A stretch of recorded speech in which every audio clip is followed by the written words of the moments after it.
Olá, irmãos, Deus conosco.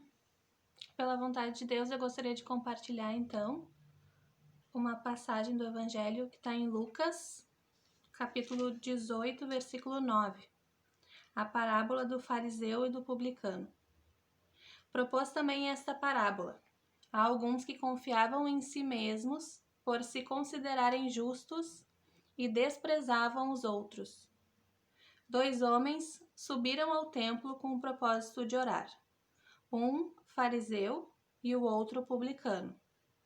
O fariseu, posto em pé, orava de si para si mesmo desta forma: Ó Deus, graças te dou, porque não sou como os demais homens, roubadores, injustos e adúlteros, nem ainda como este publicano. Jejuo 2 vezes por semana e dou o dízimo de tudo quanto ganho. O publicano, estando em pé, longe, não ousava nem ainda levantar os olhos ao céu, mas batia no peito dizendo: Ó Deus, sê propício a mim, pecador. Digo-vos que este desceu justificado para a sua casa, e não aquele.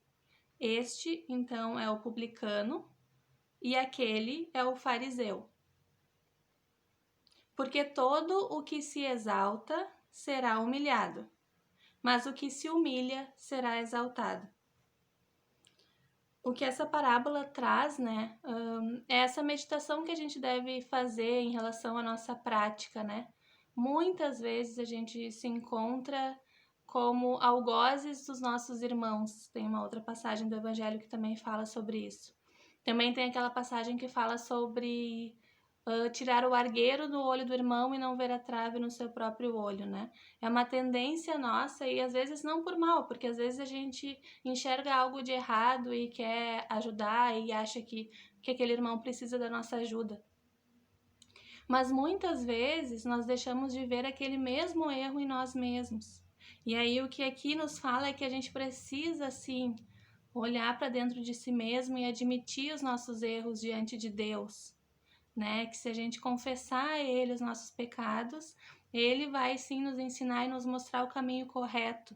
É uma artimanha, irmãos, da nossa mente material. Não admitir erro algum, né? O trabalho do ego, um dos trabalhos do ego é esse, então, né?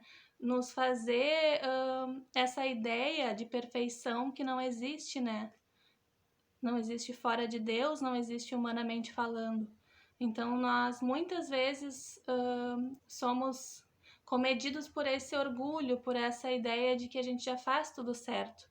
E isso, na verdade, é uma armadilha do ego para que a gente não aprenda o que deve ser aprendido, né? Porque se a gente não admite os nossos próprios erros, a gente não muda, a gente não faz essa transformação que é necessária dentro da doutrina.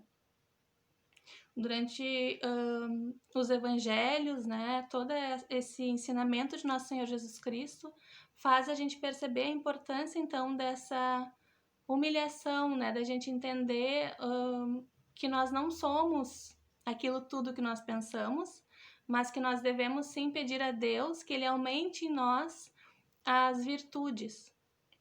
Então, para que isso aconteça, é necessário que a gente se desfaça de algumas coisas que a gente acreditava como verdadeiras em nós, principalmente. Tem uma outra passagem do Evangelho que fala, né, que a gente não pode pôr pano novo, né, botar um remendo novo num tecido velho, ou um vinho novo num odre, numa garrafa velha. Para que a gente faça essa modificação em nós, nós precisamos sim nos desfazer do velho. E uma das coisas mais importantes, então, é que a gente entenda que nós vamos ter que admitir os nossos erros, pedir perdão a Deus para que a gente comece um caminho aperfeiçoado dentro da obediência a Deus. Nós não temos que ficar nos lamentando pelo nosso passado, mas nós precisamos estar constantemente reavaliando para que a gente não cometa erros e acabe nos iludindo com essa perfeição do ego e não perceba.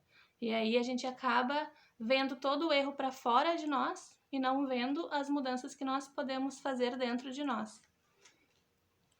Eu lembro ainda também da passagem em que os apóstolos pedem a Deus, né? Pai, aumenta-nos a fé. E o professor Ugarte também em um dos temas fala, rogai, pedi, tudo vem de cima.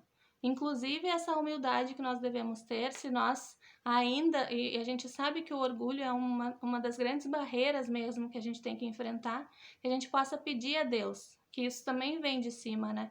A humildade, a perseverança, para que a gente aprenda e se transforme cada vez mais dentro da obediência a Deus.